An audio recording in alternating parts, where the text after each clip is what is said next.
I can't get that because it's part of the investigation. How can a necklace be a part of his investigation? They won't even give me my baby's stuff. They're not talking to me at all. I called Sled yesterday. I called him every single day. He overtalks me. He gets like extremely irritated. Ma'am, we're not talking to, we're not speaking to any media, and that's not what we do. I can only tell you, we only told media that it was a police-involved shooting, and that's what we're here investigating for. We didn't say anything about there was an altercation, because I didn't know nothing about an altercation. I absolutely don't know anything. I don't even know where my baby was even wounded at. I know nothing. They're not telling me any, the things I'm finding out because my family is reading the media because I can't do it. And sometimes I'll let them tell me stuff, and sometimes I won't, because I'm a factual person and I am waiting for the facts. I told him I want body cam videos and I want videos of that scene, because that strip have cameras everywhere. And I am not going to stop until all parties, everybody, anybody that even had something to start this to start happening, everybody will be held accountable. Everybody. I just found out this morning that I think they say 3 officers are on paid leave. Wow. That's just so sad that they're on paid leave. They still get to get paid. So a lot of the things that, because I'm like you, I have read some things. That one instance, you said he did have a gun. But you yourself are licensed and you educated your family, your kids. Yep. I sure did. So Chucky's 18. The state of South Carolina is legal to carry.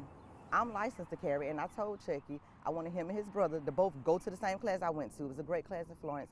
I was like, because there's so much information you can learn. But I educated them. I educated my boys about everything. How you just can't vanish a gun and think it's okay. You know, Chucky would have never, ever, and I am 1,000% sure, I know, he would have never pulled a gun without feeling threatened. I know for a fact he would have never pulled a gun without feeling threatened.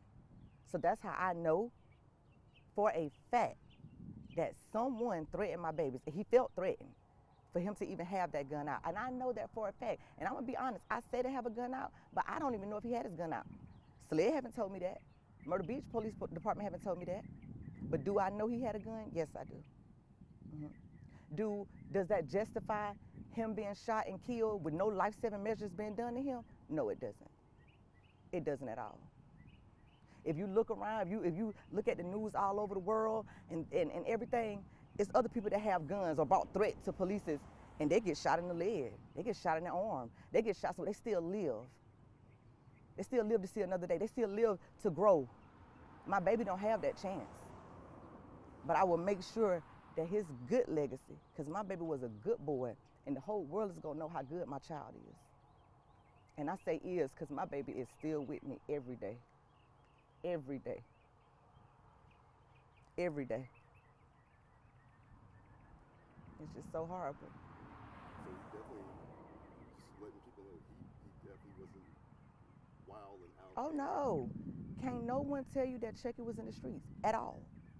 My baby, if he was out and about with me, that's what you saw with me.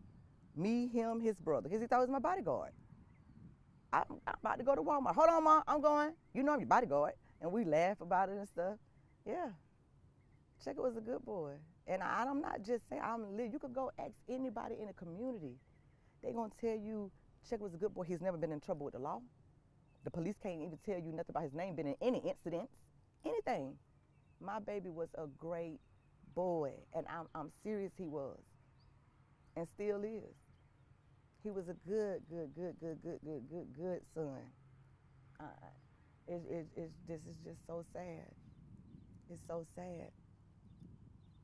It's crazy. And when I got the phone call, so they say at 11:50 this happened. I got a phone call at 11:52, and I was driving, coming through Bishopville, leaving Columbia because we went to the circus. And they say, call Chucky. And I could tell in the voice that something was wrong. And I was like, what do you mean call Chucky? And it was like, call Chucky, don't hang up. Call Chucky, because I have 2 phones.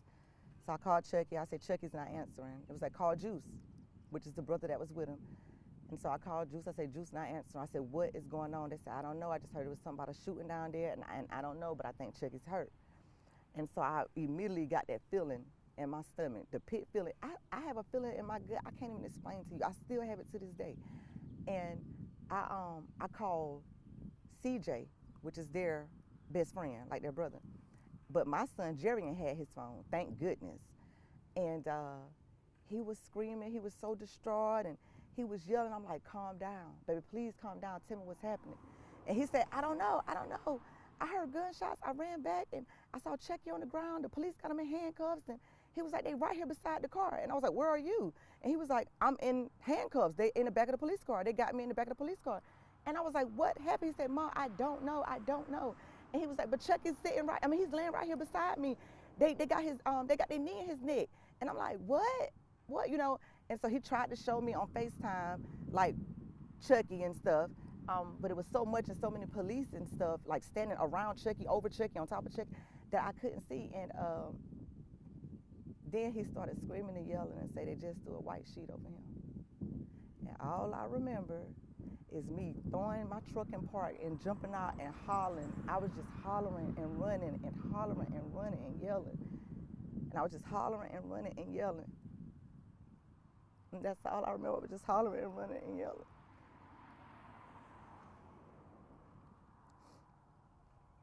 I hung up. I was on about 3 cell phones. I hung up on everybody and I just was hollering.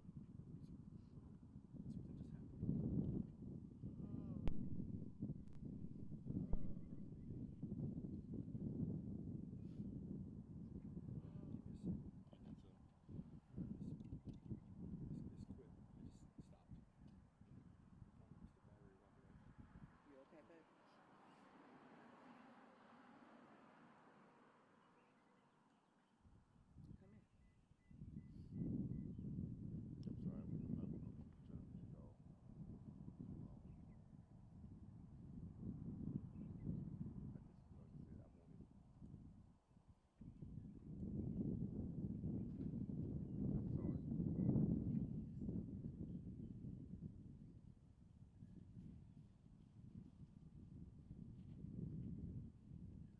Stop crying. That's what he would say. Wouldn't he say that?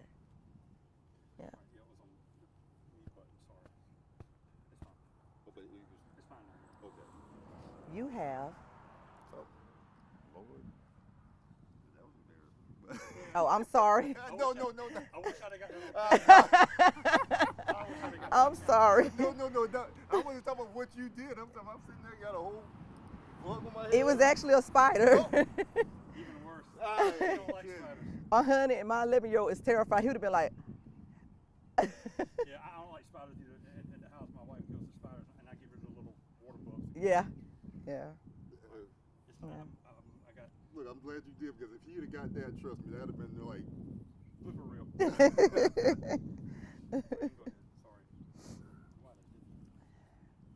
Yeah, that spider was trying to get on TV. Shady spider.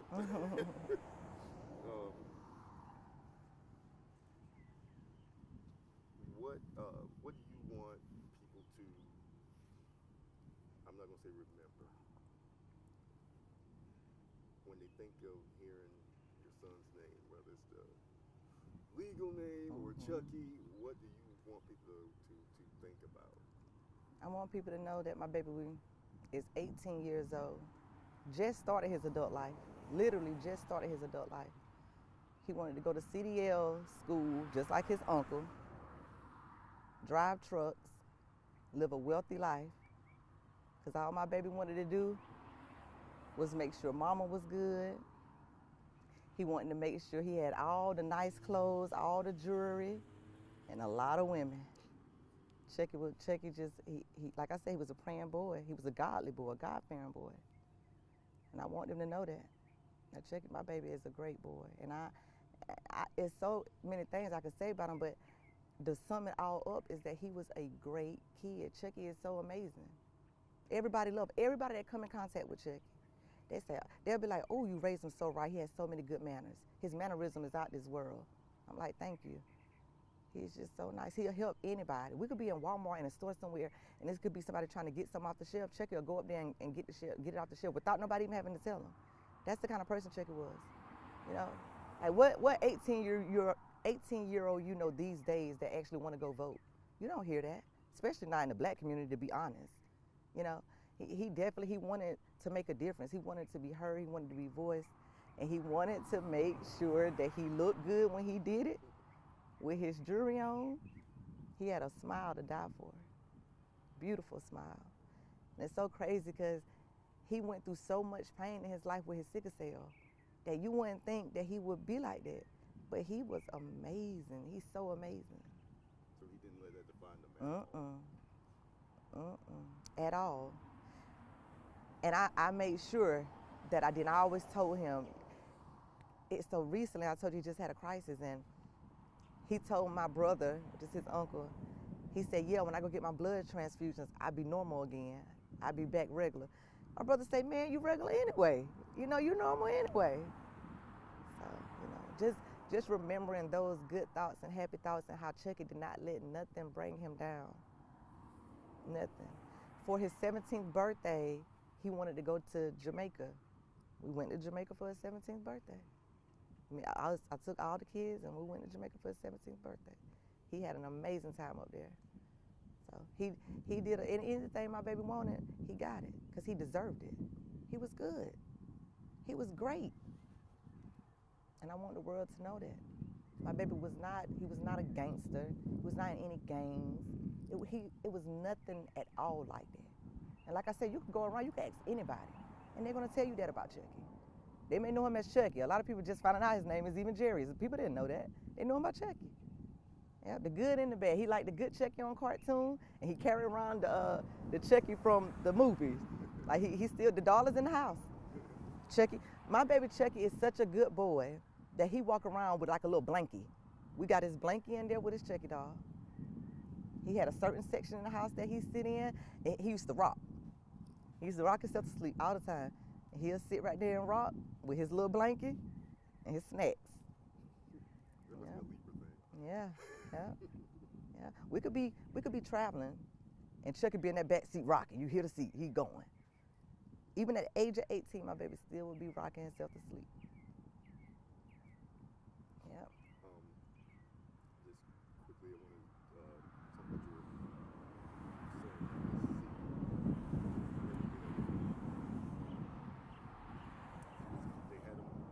They had him in handcuffs, detained, and he was steady telling them, "This is my brother, my brother." He even tried to tell them I was on the phone, that I wanted to talk to somebody. They had no empathy at all. Even when I arrived because when we put in the GPS, we was 2 hours and 21 minutes away from police department. We made it there. I don't know what time frame, but we made it there, and they wouldn't even talk to me at all. Like they treated me like, oh, I can't tell you nothing. The name was Detective Lieutenant Quinn. I'll never forget him because he was the worst. He opened that door and I said, "I am the mother of Jerrius Davis. I heard that there was a police involved shooting. I heard my baby got shot. Can you tell me where my baby at?" He said, "I never heard that name. I don't know what you're talking about." I was like, "You mean you never heard of Jerrius Davis?" So then I described him from head to toe, the clothing he had on, even his tattoos. And he was like, "I'll write this stuff down and I'll write your name and stuff down, but you can go over to Grand Strand and see if that name is over there." Like, I just can't believe how I was treated. It was horrible. They didn't even speak to me until like 5:15, 5:20 that morning. And that was the coroner telling me, excuse me, that it is my baby. So we're out there. This happened at 11:50. We're out there, I think like right at maybe 2. From then until about 5:20 that morning, nobody would say anything to me. They gave me the runaround. I talked to about 8 police officers. Everybody taking my name, everybody taking my number, everybody taking the description of him. But it was this one nurse at Grand Strand, and I wish I knew her name. I'm assuming she worked in the ED. She came out there with a long paper, and she said, "I'm gonna be honest with you." She said, "We have about 12 to 18 people in here with his gunshot wounds or injuries from what happened." She said, "His name is not one of them at all." So like I told you, I'm in the medical field, and I'm like, "Was it a John Doe?" And she said, he's not one of them. She said, I've even contacted every hospital within the area. I utilized the Epic Center and contacted, looked up his name and everything. He's not nowhere. So then I stopped the police. I saw police walking out and I stopped her, Detective Tracy, I think it was. And I said, please tell me where my son is. Is that my son out there on Ocean Boulevard? Please tell me. And she said, all I can tell you is that we do have one deceased person out there. I cannot confirm if it's your son or not. But if you go sit in your vehicle, I have slid to come talk to you because they're inside. We were out there for an hour and a half. Not one person came to me. Not one. I left and went back to the police department. Another officer, Officer Nicholas, he gave me a cell phone number of his. So I called him before I left and I said, hey, listen, I've been out here for an hour and a half. I've been very patient. Considering what is going on, I was super patient with them. I wasn't belligerent. I wasn't arguing. I wasn't using profanity, anything. I said, you guys know what's going on. Tell me, confirm to me where my child is. He said, I tell you what, go back to the police department. Now I got to go back to the police department again. He said, because they have an officer now in the waiting area talking to everybody. I get there, I'm going through the same stuff. Won't let me in. I got to stand outside. I was like, is there a restroom? Can I at least use the restroom? A man handed me a key through a little key slot hole with a horrible attitude. It just, I don't understand. But I tell you what, none of my family, and I'm not just saying this out of anger, hurt, pain, anything, but none of my family would ever go back to Myrtle Beach, ever visit Myrtle Beach again. They won't get a dime of our money at that city ever again.